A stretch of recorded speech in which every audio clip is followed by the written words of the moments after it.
Bonjour tout le monde. Merci André pour l'introduction. Ça me fait plaisir ce matin de donner mon témoignage. Demain, c'est pas tous les jours qu'on a l'occasion de le faire. Je suis bien content de le faire. C'est pas tous les jours qu'on parle de sa foi. Moi, on m'a déjà dit à l'époque, la personne avec qui je parlais, il m'avait parlé des déjeuners de l'espoir. Puis je me disais, ah ouais, du monde qui vont en avant parler de leur foi. Moi, jamais je ferais ça. Bon, ça va être le cas ce matin. Comme mentionné, moi je m'appelle Thomas, je suis marié, ma femme Annie est quelque part en arrière, j'ai 2 garçons, Elliot et Philippe, qui m'envoient la main en arrière, qui ont 7 ans et 5 ans. Je suis ingénieur forestier, puis c'est ça. Donc ça met la place, comme j'avais annoncé tantôt. Puis dans mon témoignage, pour l'enfance, il faut, en fait, pour grand chose de particulier. Sinon, que je suis né le 30 décembre 1976 à Québec. J'ai une grande sœur, puis que j'ai appris étant jeune, j'ai reçu un enseignement catholique comme bien des gens à l'école. J'ai été baptisé, confirmé. Donc, c'est saillant de ma jeune vie à l'époque. Donc, j'étais catholique de nom. Je dirais que comme la majorité des familles, on n'était pas vraiment pratiquants. On allait à la messe à Noël, tout ça. Je ne pense pas qu'on peut déclarer qu'on était très, très pratiquants chez nous. Mais on était catholiques de nom. Par contre, d'aussi loin que moi je me souvienne, j'ai toujours cru en Dieu. J'ai toujours su que Dieu existait.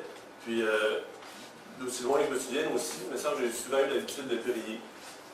Bon, je priais pour avoir des choses, tel cadeau à Noël, ou ça c'est sûr, mais ou quand ça n'allait pas bien, souvent je priais, ou encore devant un épisode, par exemple, de stress, comme à l'université, avant un examen, je priais. Donc, le genre de prière que je faisais, mais je croyais en Dieu. Puis l'idée de pourquoi le Seigneur Jésus, entre autres, était venu sur la terre, puis tout ça, qui était à la croix, ça je ne comprenais pas. Mais j'avais quand même une certaine notion, puis que je priais Dieu. Puis je me disais, entre autres, si le Seigneur Jésus, quand je me posais des questions, c'est la base de ma réflexion, c'était un questionnement. Je me disais, pourquoi il est venu sur la terre, pourquoi il est allé sur la croix, qu'il acceptait ça. Il me semble que moi, être sur la croix pour du monde, puis de me faire insulter, il me semble que je serais descendu pour tabasser tout le monde. Mais ça, je ne le comprenais pas, mais bon. Je me posais des questions. En fait, moi, c'était mon questionnement. Je cherchais, si on veut, en guillemets, le sens de la vie. Moi, je ne pense pas avoir jamais eu de pensée suicidaire, mais quand même, j'avais une réflexion de me dire qu'est-ce qu'on vient faire ici, finalement. Surtout si on a une pensée qu'on va tous aller un jour au paradis. Moi, je me disais, de façon logique, pourquoi est-ce qu'on vient sur la terre avant, si on est tous sauvés, alors que dans le fond, ici, c'est plus désagréable que ça va l'être au paradis. Donc moi, je cherchais la raison de pourquoi on était sur la terre, finalement. C'était mon questionnement. Puis, en fait, moi, dans ma réflexion, je me disais, quand on est, qu'on vient au monde, on a finalement une seule certitude, c'est qu'on va mourir. C'est pas super optimiste comme façon de dire, mais en même temps, c'est le cas. Si tu viens au monde, tu sais que tu vas mourir. Tu sais pas quand. Tu ne sais pas ce qui va se passer entre les deux, entre ta naissance et ta mort. Tu ne sais pas nécessairement en naissant ce qu'il va y avoir après. Mais on va mourir un jour. Puis moi, je me disais, donc la vie, c'est si on travaille, on se développe une routine, on établit une famille, dans bien des cas, on vieillit, on prend notre retraite, on tombe malade, puis on meurt. Excusez-moi pour l'optimisme, mais en même temps, si on résume ça, ça ressemble à ça un peu. Puis moi, je me disais, il doit y avoir une raison plus profonde à ça. Si Dieu existe et nous a amenés ici, il doit y avoir une raison qui dépasse un peu ce que je vous ai présenté comme scénario. Puis moi, c'est ce que je cherchais personnellement. Surtout dans l'idée, Dieu existe, si on va tous au paradis, il doit forcément avoir une raison. Moi, c'est ce que moi je cherchais. Puis bon, peut-être vous l'avez déjà vu, moi je suis très cartésien de nature, l'aspect très rationnel des choses. J'aime une démonstration logique des choses, on va dire. Il y en a qui sont faites comme ça. Moi, dans le couple, c'est ma femme qui est l'aspect plus émotion, empathie, aller vers les autres, créativité, intuition. Moi, je suis l'aspect plus rationnel, logique. Donc, on se complète très bien comme ça. Mais c'est ça, moi, donc, je voulais avoir une raison logique, et je ne comprenais pas. Je me disais, il y a une raison pour qu'on est ici, forcément. Ça ne peut pas être juste, on meurt, puis c'est terminé. Puis... Donc, moi, je cherchais cette religion-là, cette raison-là. on va faire un lapsus, mais la première chose plus simple dans quoi chercher, c'était ma religion. Je me suis posé des questions sur ma religion. Comme je vous disais, moi j'étais catholique. Je me suis dit, pourquoi, pas tant en fait le questionnement sur qu'est-ce qu'un catholique, je me disais, pourquoi moi je suis catholique? Puis mon questionnement me disait, d'où ça vient? Puis en fait, l'historique, c'est que c'est de génération en génération chez nous. J'avais un ancêtre qui vivait en Angleterre, en fait, je me souviens bien de ce qu'on a appris, il vient d'Angleterre, il était protestant, puis en venant d'Amérique du Nord, ben, il est devenu catholique. Puis depuis ce temps-là, curieusement, on est tous catholiques. Donc c'est de génération en génération, ça se transmet, puis c'est ça. Donc c'était l'origine de pourquoi je suis catholique, c'est à cause de mon ancêtre, puis de tout ce qui s'est suivi par après, là, de père en fils, si on veut. Là.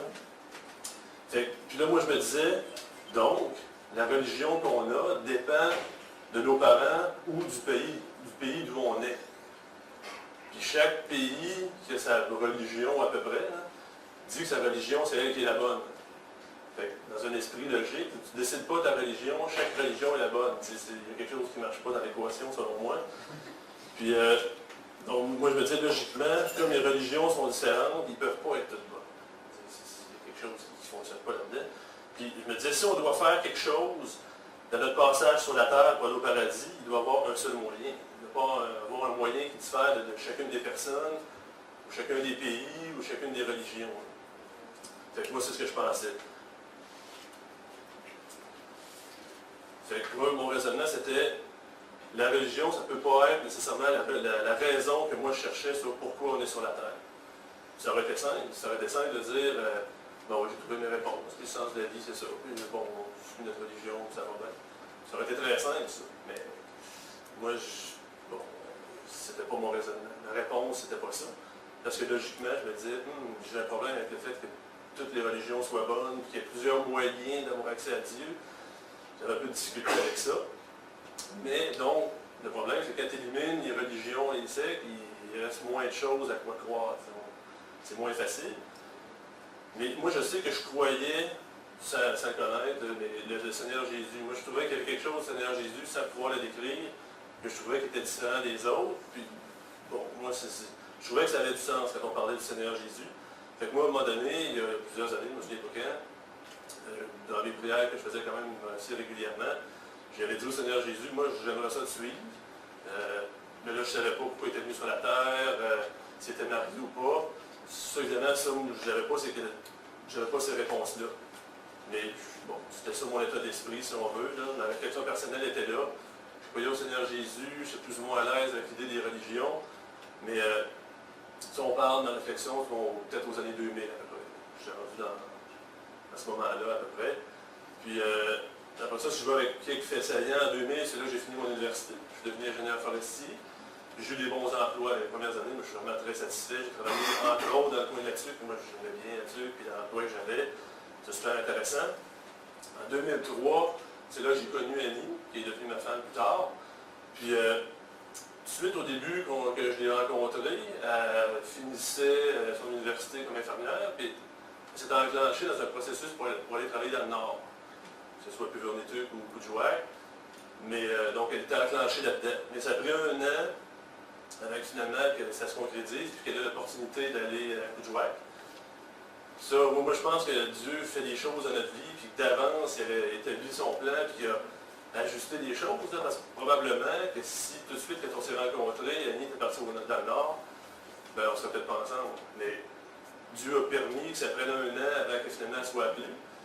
Donc là, bon, c'était plus délicat un peu. Mais moi, j'étais content que finalement, c'est la Coudjouac qui est allée. Moi, j'étais content de ça quand même, parce que je me disais, tu as l'occasion de faire quelque chose de différent. Fait que, si dans ma logique, on travaille, on meurt éventuellement, ben là, tu as l'occasion au moins de faire quelque chose de très différent. Fait que, moi, je l'en viens un peu, puis j'ai jamais essayé de l'empêcher d'y aller. Bon, cela dit, ça ne veut pas dire que je suis content qu'elle parte, c'est sûr. Puis la première fois, elle partait pour une séquence d'au moins 3 mois et demi, fait que c'était pas un moment super joyeux à l'aéroport, disons, mais au moins j'étais content parce que je me disais, tu fais vraiment quelque chose de différent. Puis moi, j'enviais ça. Puis donc, il est parti en 2004. Puis moi-même, puis c'était vrai, quand je disais que je l'enviais et que je souhaitais qu'elle aille, tellement qu'en janvier 2005, moi-même, j'ai démissionné de mon travail d'ingénieur forestier pour partir à coup de joie avec elle. Pour moi aussi, vivre ça, finalement, faire quelque chose de différent. C'est sûr que pour moi, ce serait des nouveaux défis. Entre autres, bon, l'expérience de vie, tout ça, mais entre autres, au niveau des emplois, coup de joie qui est à peu près 50 km au sud de la limite des arbres. Et c'est sûr que je n'allais pas travailler comme ingénieur forestier. Quand je partais là-bas, c'était sûr que j'aurais des nouveaux défis, finalement. J'aurais vraiment quelque chose de différent. Puis moi, j'enviais ça. Tu sais, travail, puis tu meurs un jour, ben là, au moins, tu fais quelque chose de différent. J'aurais profité, entre guillemets, de la vie, si on veut. Puis j'ai eu plusieurs emplois différents à coup de joie. Moi, j'en ai eu 7-8. J'ai été service aux patients, qui appellent. Donc, il y a un aéroport à coup de joie, puis il y a un hôpital là, souvent il y a des spécialistes. Donc, c'est toi qui fais la navette des patients de l'aéroport, puis l'hôpital, qui va porter des médicaments à des patients, qui est entre autres responsable de l'ambulance aussi. Je vais y revenir un petit peu dans quelques minutes. J'ai fait ça, j'ai été remplaçant à l'école une journée, puis juste avec ça, je pourrais faire un film, c'est fini. ça jouait au roi de la montagne, sur une table, pendant que d'autres enfants tabaissaient l'autre avec l'espace du tableau. J'avais le contrôle, j'ai fait une journée. Je pense que c'était pas ma profession. J'étais assistant pharmacien, j'étais réceptionniste de l'hôpital, j'étais gardien de patients. Bon, il y a des fois, mettons, si quelqu'un tente de suicide ou quelque chose, ben à l'hôpital, ben, il y a tout le temps quelqu'un qui est responsable de surveiller cette personne-là. J'ai fait ça, j'ai été gardien de prison aussi. J'ai fait, c'était des nouveaux défis, comme on dit, ça sortait de ce que j'avais déjà fait. Puis, c'est pas tout dans mon CV, ça. Dans les futurs emplois. Mais l'emploi, surtout, j'ai occupé à Coudjouac, c'était la maintenance. Parce qu'il y a un hôpital à Coudjouac, mais il y a une centaine d'unités de logement. Les infirmières, les médecins, tout ça sont logés dans des appartements ou des maisons. Il y a une équipe de maintenance qui s'occupe de la maintenance, finalement, peinture, c'est des réparations à faire, etc. Puis, ça aussi, je trouve que c'est une providence divine, parce que moi, manuellement, j'étais très poche à l'époque. Après avoir travaillé à la maintenance, là, je suis rendu pas pire, mais c'était pas quelque chose qui était facile pour moi de travailler manuellement. Puis c'est là-dedans que j'ai travaillé. Puis en fait, la façon que ça s'est passé, c'est aussi, moi je pense que c'est Dieu qui a dirigé pour ça. C'est, moi je dormais cette journée-là, j'avais travaillé des nuits, là, je pouvais à la prison ou à l'hôpital, je ne sais pas trop. Puis quelqu'un m'avait sonné à la porte, c'était l'équipe de maintenance, là, pour venir travailler dans la maison. Je pense qu'il posait des crochets pour remettre les manteaux. Je ne sais pas trop, en tout cas il rentre, il sonne. Moi je me suis dit, je ne me lèverais pas, là, je dors pour ma nuit, entre guillemets. Finalement, ils sont rentrés pareil, mais sur les clés, mais il sonne avant pour voir s'il y a quelqu'un, il rentre. Puis moi, bon, là, je me suis levé, il y a quelqu'un dans la maison. Je ne savais pas que ça allait maintenance. J'ai juste tourné les coins, là, puis je me souviens de la face du gars. Il ne me voyait pas, lui, il jouait dans ses outils. J'ai juste dit, moi, on peut vous aider. C'est sûr que c'était cardiaque, cet homme-là, il serait mort là, il serait au mais c'est ça. Fait que là, mais lui-même a commencé à me jaser, il disait, ah ouais, des fois, tu peux venir voir mon boss, puis des fois, il cherche du monde, etc. Et pas cette journée-là, mais il est venu compléter sa job quelques jours plus tard. Puis il m'a amené voir son boss. Puis je me suis dit, bon, j'ai rien à perdre. Puis tu sais, quand tu vas voir quelqu'un, bon, moi, je suis tout le temps nerveux de prendre la parole, mais dans une entrevue, d'habitude, ça va pas pire, mais dans une entrevue, pour travailler dans une équipe de maintenance, j'avais zéro stress, parce que je me disais, moi, j'étais bien honnête avec le gars, je disais, moi, manuellement, c'est pas ma force. Puis je vais te voir, tout, mais là, ce que je ne savais pas, mais ce que j'ai appris cette journée-là, c'est qu'il y avait effectivement un poste d'affiché pour être un helper, entre guillemets. Il ne cherchait pas un menuisier ou un plombier, quelqu'un qui a vraiment une profession, il cherchait un helper. Puis ça, généralement, c'est des jobs qui sont réservés aux Inuits du Bonne-Guerre. C'est des emplois que tu essaies de garder. Quand tu n'as pas besoin d'un spécialiste, tu essaies de favoriser le travail local, ce qui est tout à fait logique. Mais ça faisait, je ne sais pas combien de temps, mettons un mois que c'était affiché, puis c'était la dernière journée, cette journée-là. Puis il avait trouvé personne, il n'y avait personne qui était venu. Moi j'arrive là, puis bon, fait que là, il me donne la job finalement. J'ai dit, tu rentres lundi, puis on va voir ce que ça donne. Puis de commun accord, sans se le dire, on savait que si j'étais vraiment très mauvais, je suis parti moi-même, sans problème. Et comme je voulais un helper, des fois, d'avoir quelqu'un de fiable, et qui apprend bien, des fois c'est tout le temps efficace quand même. Là. Fait qu'il dit, on va t'essayer, je rentre lundi, puis etc. Bon, fait que, là, j'ai travaillé à la maintenance pendant 7-8 mois. Puis après ça, les coupures budgétaires, l'austérité, c'est pas nouveau. Là. Puis ils ont voulu couper à la maintenance. Comme je suis plus jeune rentré, moi, on m'a mis au chômage, puis tout ça. Donc, on en parle du mois de décembre 2005. Moi, ça ne me dérangeait pas. Je me disais, je suis allé à Coudjouac, j'avais aucune stabilité, aucune assurance que j'allais travailler. Je travaillais quand même en masse, mais j'avais aucune stabilité. Puis là, je venais de faire 7-8 mois en temps complet. Fait que, mon année, entre guillemets, était faite. J'étais content, puis j'étais super content. J'avais aucun problème avec ça. On me disait, c'est sûr qu'au mieux, en avril, peut-être qu'on te rappellera. Je sentais que c'était une idée de coupeur aussi, parce que j'avais été mauvais. Bon, j'ai fait une bonne job malgré tout. Là. Mais c'était vraiment des coupures, puis regarde, il y avait des sous-contractants des fois, tout ça. Fait on pensait que je ne retravaillerais pas là, ça c'est sûr. Mais j'étais content. Puis ça, c'était en décembre 2005, je suis parti en vacances, puis déjà, à mon retour en janvier, j'avais entre guillemets un autre job pour le service aux patients. Comme je disais tantôt, c'était entre autres l'ambulance. Fait que j'ai été formé là-dessus. Il faut savoir manipuler des civières, puis les chaises de l'ambulance, puis comment conduire l'ambulance. Il faut que tu connaisses très bien le village. La journée que tu as un corps, il faut que tu saches où tu t'en vas. Peut-être chercher l'adresse. J'ai été formé pour ça. Puis, mais la cédule, je n'ai pas été mis dans la cédule tout de suite parce que c'était une cédule qui était faite au mois. Puis vous n'étiez pas prêts, tout simplement. Fait que je n'ai pas travaillé tant avec ça, mais j'étais formé. Fait qu'à la prochaine cédule, moi j'étais censé donc faire partie de l'équipe du service aux patients. Puis, mais pendant que ça se faisait, donc j'étais en attente de la cédule, il y a un menuisier qui fait partie de l'équipe de maintenance, mais lui, il n'était jamais à Coudjouac. Il s'appelle André. Lui, c'est un spécialiste, donc il a une spécialité, c'est un menuisier. Mais l'hôpital de Coudjouac est responsable de 7 villages, donc toute la côte de la baie d'Ungava, si on veut. Fait que lui, il était toujours dans les villages. Mais pour un contrat spécial, il était rappelé à Coudjouac pour travailler dans l'hôpital, parce qu'il fallait refaire tous les planchers et la peinture de l'hôpital. Puis évidemment, il ne pouvait pas faire ça tout seul, il avait besoin de quelqu'un d'autre. L'équipe de maintenance régulière était déjà réduite. La personne qui voulait y prêter partait en congé pour une vacance d'un mois. Fait que dans un contrat de 2-3 mois, ça ne fitait pas bien. Fait qu'ils m'ont rappelé à la maintenance. Puis là, je me souviens, j'étais assis comme gardien de patient. Fait que moi, des fois, c'est long, la personne dort avec la tête. Puis contrairement, il est juste passé pour la cafétéria, il me dit, « Tu veux-tu rentrer lundi? » J'ai dit oui. Je suis rentré lundi. C'est comme ça que je suis rentré à l'équipe de maintenance finalement. Puis ça ne brisait pas la cédule de service aux patients, je n'étais pas encore dedans. Fait que je suis rentré finalement pour travailler avec ce menuisier-là qui s'appelle André. Puis moi, on m'avait dit que André, parle de choses spirituelles. Et moi, je me suis dit, bon, c'est un catholique. André, c'est un chrétien. Mais moi, la distinction entre catholique et chrétien, je n'avais aucune idée. Pour moi, c'était pareil. Là. Puis moi, je n'avais pas de problème. J'étais bien content de travailler avec lui. En même temps, je me disais, pas pour manquer de respect, mais je me suis dit, je vais challenger sa foi. Parce que moi, dans ma réflexion, une religion, ça ne peut pas être bon en soi, parce que chaque pays a sa religion, ça ne peut pas être le bon. Vous voyez mon esprit logique là-dedans. Et je me suis dit, pas pour manquer de respect, mais je vais questionner. Moi, je cherchais, j'étais curieux. Fait que j'étais bien content. Fait que là, on travaillait ensemble 6 jours semaine au moins 10 heures par jour. Moi, je faisais la peinture, lui les planchers. Fait qu'on était toujours ensemble. Lui était content, je parlais à quelqu'un de sa foi. Moi, je posais des questions. Fait que ça allait bien. Et j'étais choyé, parce que chaque jour, j'avais pu avoir des nouvelles questions. Mais je pense que j'étais content aussi. Mais à un moment donné, et lui, ce qu'il me disait, en fait, c'est ça, à un moment donné, je manquais d'arguments. Je sais pas, j'ai juste dit comme ça. J'ai dit, moi, regarde, tu vois, t'as beau m'en parler, mais ma réflexion sur la religion, je ne crois pas vraiment pareil. Puis il était assis, il s'occupait du plancher, puis il me regarde, il se lève la tête, puis il fait ça comme ça. Il me dit, les religions, des plantes, des mots poubelles. Fait que moi, je suis cartésien. Fait que tu viens de piquer ma curiosité.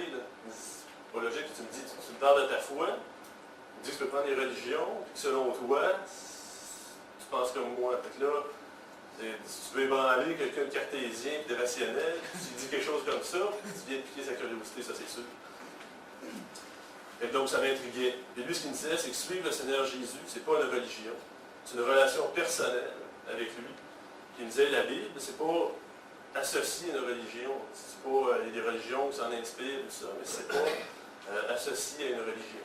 Fait que, bon, moi, je trouvais que ça avait du sens, mais en même temps, ça piquait certainement ma curiosité. Puis, donc, ça me disait, c'est pas le moyen d'aller à Dieu, c'est par le Seigneur Jésus directement. C'est le seul moyen d'aller à Dieu, puis il est mort à la croix pour toi. Fait qu'à ce moment-là, je ne comprenais pas tout, mais tout ça avait un certain sens, mais je ne le comprenais pas. Mais bon, je continuais à discuter avec lui, poser des questions, etc. La réflexion continuait, mais mes arguments diminuaient un peu quand même. Donc, à un moment donné, j'ai dit, moi, de façon naturelle, je ne lis pas beaucoup. Je ne suis pas quelqu'un, quand j'ai fini l'université, je me suis inscrit à plein de abonné à plein de revues, puis j'y lisais jamais, là, ça fait de science, foresterie. Je suis pas quelqu'un qui est porté à lire.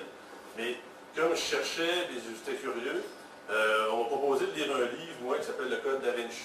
Bon, j'ai lu ça parce que ça piquait ma curiosité. Moi, à un moment donné, j'ai dit de lire. J'ai demandé à André, mais regarde, lis ça, on s'en parlera après. Ça va être le fun. Enfin, des nouveaux arguments, si on veut. Puis, pendant que j'ai donné le livre, lui, il me regarde et il me dit, oui, je vais le lire, mais toi, promets-moi que tu vas lire la Bible. Moi, je suis un esprit logique. Lis ça, oui, mais toi, lis ça. Pas vraiment d'arguments comme ça, c'est tout à fait logique.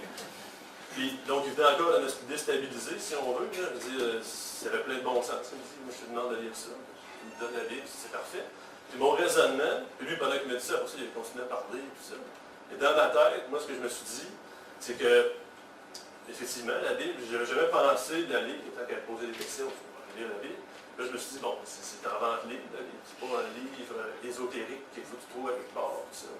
C'est le livre le plus traduit, le plus vendu ou à tout le moins distribué, parce que souvent la Bible, elle est gratuite. Mais et si je me souviens bien de ce que j'ai appris à l'école, je pense que même le système d'imprimerie a été inventé pour publier des Bibles. Fait que je me disais, oui, c'est tout à fait logique ce que tu me dis là.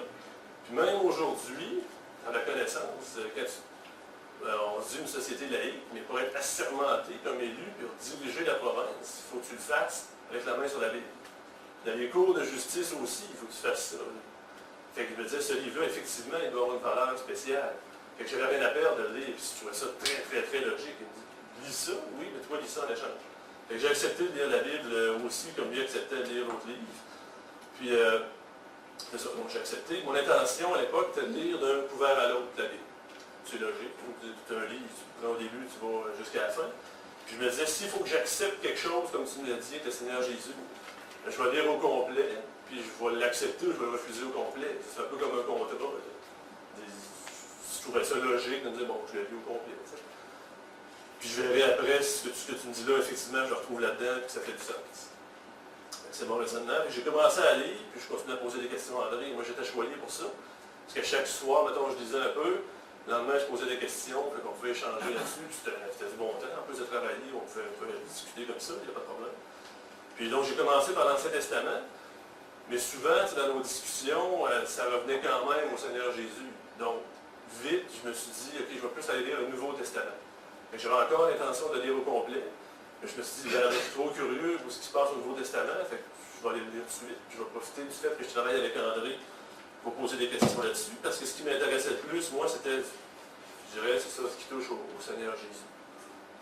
Puis lui aussi, André me conseillait de commencer par le Nouveau Testament. Probablement que lui disait que je n'allais pas lire longtemps, fait qu'il disait au moins, si tu lis les évangiles, tu auras quelque chose, tu auras une base intéressante du peu que tu auras lu. Mais j'étais assez sincère que j'avais l'intention de lire au complet, ça c'était pas un problème. Fait que j'ai effectivement, je vais juste prendre de l'eau, j'ai effectivement lu les évangiles, les 4 premiers évangiles du Nouveau Testament. Non. Puis après les évangiles, j'ai lu peut-être un livre ou deux là, de la Bible, du Nouveau Testament. Mais souvent, ce qui piquait ma curiosité quand je parlais avec André, c'était des questions reliées à l'Apocalypse.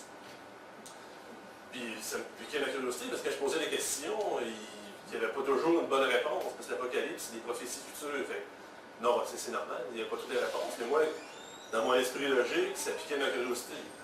Fait que, à un moment donné, je me suis dit, mais pourquoi pas aller lire l'Apocalypse directement?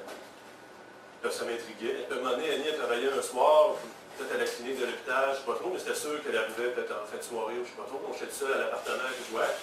Je me suis dit, ben oui, mais tant qu'elle posait des questions moi-même, je vais toujours pas aller le lire. C'est logique, ça aussi. Fait que je suis allé lire le livre de l'Apocalypse. Puis, si en passant, le mot Apocalypse, ça sonne un peu bizarre. Moi, dans ma tête, ça sonnait catastrophe, fin du monde, etc. Mais la vraie définition, si tu veux, de l'Apocalypse, c'est révélation. D'ailleurs, en anglais, le livre d'Apocalypse s'appelle Revelations. Puis c'est les premiers mots du livre, c'est révélation de Jésus-Christ. Déjà, quand j'ai commencé à lire, moi, je voulais avoir des réponses, tout ça. Puis déjà, les premiers mots de ce livre-là, c'est révélation de Jésus-Christ. Déjà là, moi, ça piquait ma curiosité, puis j'étais intéressé de continuer absolument. Puis moi, ce qui m'a frappé quand j'ai lu ce livre-là, vous savez, quand on parle du Seigneur Jésus, l'image qu'on a en tête, et moi le premier, des images qu'on a, ça va être du Seigneur Jésus, par exemple, comme un petit bébé dans une crèche. On le voit souvent, cette représentation-là. On l'a comme un homme barbu avec une tunique blanche qui marche dans le désert d'Israël. Ça, les films qu'on a vus, souvent étant jeune ou quoi que ce soit, c'est l'image qu'on a du Seigneur. Dans le fond, on se souvient de l'acteur qui a fait le film. Ou encore, on a l'image du Seigneur Jésus, dans nos crucifix qu'on a souvent. Donc, on a ces images-là. Cette image-là, elle est tout à fait correcte. Il est venu sur la terre. On ne sait pas parfaitement à quoi il ressemblait, mais il a effectivement été petit bébé, il était à la croix, etc. Donc, cette image-là est correcte. Mais quand j'ai lu le livre d'Apocalypse, là, on a une toute autre image du Seigneur Jésus. Parce qu'il est mort, le Seigneur Jésus, mais il est ressuscité. Dans ce livre-là, tout de suite au chapitre 1, la description que tu as du Seigneur est complètement différente. Puis elle est très bien décrite, à quoi il ressemble. Puis moi, quand j'ai lu ça personnellement, ça m'a ébranlé. De voir l'image que j'avais, l'image de ce qui est devenu au ciel. Moi, ça m'a touché vraiment, ça m'a ébranlé. Puis, en fait, je vais lire 2 versets dans l'Apocalypse. Donc, si jamais vous voulez relire, c'est dans l'Apocalypse 1. J'ai 2 versets seulement, au verset 17 et 18. Donc, Jean, qui a vécu avec le Seigneur sur la terre, il était un de ses apôtres, Jean. Puis, une fois qu'il est mort, le Seigneur Jésus est reparti, ressuscité, il y a eu des révélations à Jean, que Jean écrive le livre de l'Apocalypse. Et quand il a vu Jean, le Seigneur Jésus, ce qu'il va dire, c'est « Quand je le vis, je tombais à ses pieds comme mort. Il posa alors sa main droite sur moi en disant « N'aie pas peur, je suis le premier et le dernier, le vivant. J'étais mort, et voici, je suis vivant au siècle des siècles. Je détiens les clés de la mort et du séjour des morts. » Ça, moi, ça m'a ébranlé. Comparativement à l'image que moi j'avais du Seigneur, Jean qui a connu le Seigneur, il tombe à ses pieds, puis il craint le Seigneur Jésus d'un coup. Ça, moi, ça m'a ébranlé, ça c'est sûr. Puis, je voulais comprendre aussi pourquoi André, il n'a pas toujours des réponses à mes questions, parce que le livre de l'Apocalypse, c'est un livre de prophétie. Fait que j'ai effectivement pas tout compris, mais c'est des prophéties, on n'a pas de réponse à ça. Je comprenais pourquoi lui, il avait la difficulté à me répondre, mais ce que j'ai vu en lisant ça, moi j'ai vu la gloire du Seigneur, j'ai vu sa puissance qu'il y avait, entre autres avec les descriptions qu'il en est fait de lui. Puis j'ai vu qu'à la fin des temps, ben c'est sûr ça va brasser. Ça. De toute façon, on le voit dans le monde, on besoin d'être chrétien pour voir que où on s'en va, c'est pas pour le mieux nécessairement. Fait que je savais que c'était pour brasser. Puis je me suis dit, moi, dans ma réflexion, quand je disais ça, j'aime autant être avec le Seigneur que contre lui que ça va arriver. Puis j'aimerais ça aussi, que quand je vais paraître devant Dieu, qu'il me dise, comme il a dit à Jean, en mettant sa main sur lui, toi, n'aie pas peur. Moi, c'était, quand j'ai lu l'Apocalypse, c'est ce que j'ai voulu qu'il arrive. Puis, donc, quand j'ai lu, puis évidemment, j'avais lu un peu avant, j'avais énormément de questionnements avec André, puis j'avais une base de compréhension quand même.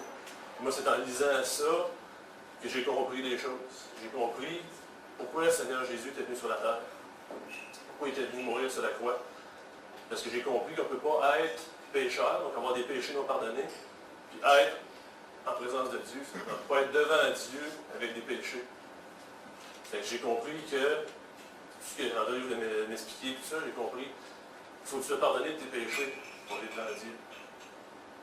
Fait que ça, c'est comme ma compréhension, c'est soudainement tout éclairé, ce que j'avais lu, ce qu'il m'avait dit, en lisant ça, puis c'est ça. Donc, en étant des pécheurs, on est séparés de Dieu. C'est ce que j'ai compris. J'ai compris la raison que le Seigneur Jésus était venu à la croix. Il fallait qu'il fasse pour payer des péchés que moi j'ai fait, finalement. Il fallait que quelqu'un paye pour ça. Fait que ça, tout ça prend un sens maintenant. Donc, pour être réconcilié avec Dieu, il fallait rétablir notre relation avec lui. Puis que c'est pas par des bonnes actions qu'on est pardonné, ou tu mets ça dans la balance, bon, j'ai fait ça, mais ça compense mes péchés. C'est ce que j'ai compris. Donc, non, de toute façon, dans la balance, on ne sera jamais juste. Il y aura toujours beaucoup plus de péchés. C'est pas. Dès que tu fais un péché, tu es déjà séparé de Dieu. Puis le Seigneur Jésus est allé payer pour ça à la fois. Puis c'est ce que j'ai compris. Que moi, je ne pouvais rien faire finalement pour le pardonner. Puis que le Seigneur Jésus, lui, a vécu sur la terre sans aucun péché. Et il est mort sur la croix, effectivement, parce qu'il a payé pour les péchés. Mais comme lui a vécu sans péché, Dieu l'a ressuscité. Et maintenant, il en a fait le moyen pour être réconcilié avec lui. Fait que si on croit au Seigneur Jésus, si on croit qu'il a payé pour moi mes péchés, ben Dieu nous justifie avec ça. C'est ce que j'ai compris. Ça a pris une réflexion, tout ça, mais c'est moi l'idée que j'ai compris. Dieu l'a ressuscité des morts, et tous ceux qui croient en lui, en son sacrifice, sont pardonnés. Si tu es pardonné de tes péchés, tu pourras un jour être devant Dieu. Puis moi, bon, j'ai prié à Dieu pour avoir lu ce livre-là. Je l'ai accepté comme Seigneur et Sauveur à ce moment-là. Puis je me suis vu un peu d'un point de vue, si j'étais Dieu qui me regardait, puis effectivement, quand tu fais ça, tu regardes extérieurement, tu n'as pas de doute sur ta nature de pécheur. Tu ne peux pas dire, si tu me vois, mais non, je suis correct, puis tu compares un peu. Quand tu te vois vraiment dans ton cœur, tu n'as pas le choix d'admettre que tu es pécheur. C'est ce que moi j'ai réalisé, c'est cette foi-là. Il y a un autre verset dans l'Apocalypse qui dit, c'est le Seigneur Jésus qui parle, il dit, « Voici, je me tiens à la porte et je frappe. Si quelqu'un entend ma voix et ouvre la porte, j'entrerai chez lui. » Fait évidemment, quand tu dis entrer chez lui, on parle de la porte du cœur aussi, assurément, mais on voit aussi que c'est une relation individuelle. C'est pas, il parle à plein de monde, non, il parle à toi précisément. Moi, j'ai su, cette soirée-là, que le Seigneur Jésus me parlait. Par ce livre-là, mais en même temps avec tout ce que j'avais entendu avant, les discussions, les livres que j'avais lus de la Bible. Puis, c'est ça, j'ai compris que c'est pas par une religion qu'on va à Dieu, c'est par un sauveur. Puis, que Dieu avait choisi, le moyen d'être réconcilié avec Dieu, c'était lui. Fait, entre guillemets, j'ai ouvert ma porte, puis je l'ai accepté à l'entrée. Donc, moi, c'est la façon que c'est fait. Moi, je l'ai fait à genoux sur le bord de mon lit, puis j'ai demandé pardon à Dieu. Excusez, c'est des allergies qui font ça. Fait que ça, je lui ai demandé, je lui ai remercié pour ça, puis je lui ai demandé de diriger ma vie pour ce qui s'en venait. Ça, moi, la date de ça, c'est le 23 mars 2006. Vous savez, de nature, moi le premier, on est très orgueilleux. On ne veut pas s'humilier devant Dieu, on ne veut pas admettre nos torts, on ne veut pas pardonner aux autres. Mais c'est pourtant ce que Dieu veut qu'on fasse. Il veut qu'au moins une fois de notre vie, on s'humilie devant lui, et qu'on dise effectivement, je suis un pécheur. Puis qu'on accepte son Fils pour nous. Puis qu'on soit réconcilié avec lui, puis qu'on ait un paradis avec lui. Excusez.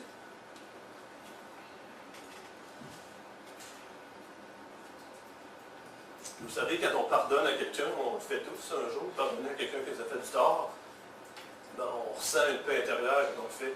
Même, je pense, en psychologie, ils disent que quelqu'un, souvent, il est frustré, dépressif, tout ça, des fois, c'est parce qu'il ne pardonne pas à quelqu'un d'autre. Puis, moi, c'est ce que j'ai ressenti. C'était quand toute une vie de pécheur a été pardonnée d'un seul coup, ben, c'est ce qu'on ressent. Une paix intérieure, puis un gros poids qui s'enlève de sur nos épaules. Pardon. Puis moi, c'est ce que j'ai exactement senti. J'étais pardonné de mes péchés, j'étais réconcilié avec Dieu, puis j'avais l'assurance que j'étais pour vivre avec lui pour l'éternité. Donc moi, puis là, aujourd'hui, ce que ça change, bon, je ne sais pas, parce que je suis encore pécheur, ça c'est sûr. J'espère en faire un peu moins qu'avant. Puis ça, c'est sûr, ça me désole plus peut-être de voir les péchés que je fais. Et puis la vie, une fois qu'on est chrétien, est certainement pas nécessairement plus facile.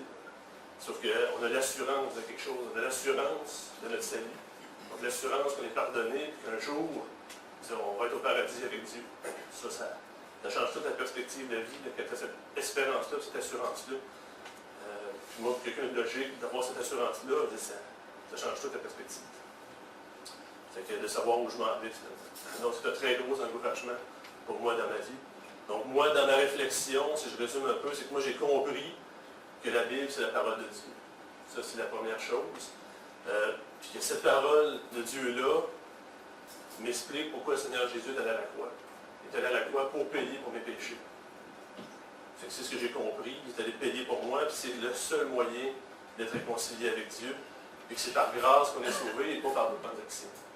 Moi, dans ma réflexion personnelle, c'est ce que j'ai compris. Puis bon, est-ce que je pourrais prouver à quelqu'un que mon témoignage, tout ça est vrai, puis ça tient mes paroles? Je pense pas. Moi, je suis aussi un raisonnement logique. Fait que je vous propose la même logique. C'est-à-dire, pourquoi pas lire la Bible? Autant moi qu'André m'avait dit ça à l'époque, j'avais pas d'argument contre ça, je trouve ça tout à fait logique.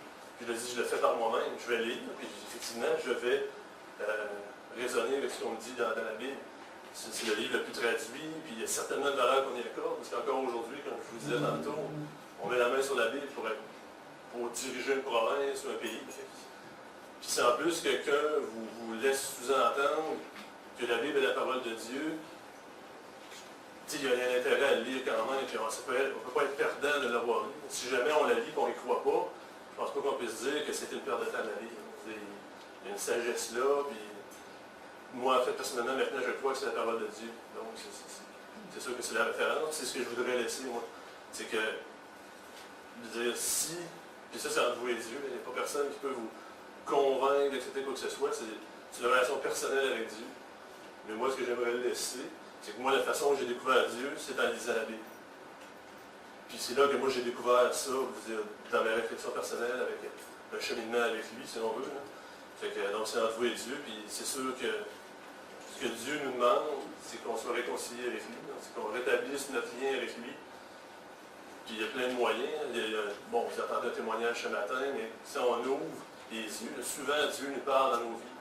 Moi, après coup, je me souviens des histoires, comme je l'ai expliqué quelque chose tantôt, je suis certain que Dieu a dirigé.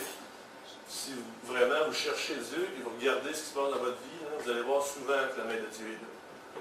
On ne les voit pas toutes, mais c'est sûr qu'il est tout le temps là. Puis comme je vous disais, c'est entre vous et Dieu. Rétablissez votre relation avec Dieu, peut-être ultimement, lisez la Bible. Puis en fait, c'est ce que je vous souhaite, moi, faites de même que moi, j'ai fait un cheminement logique pour y arriver. Là, ça va être d'autres cheminements. Mais je vous souhaite à tous donc de l'accepter aussi, et qu'un jour, on soit tous ensemble au paradis.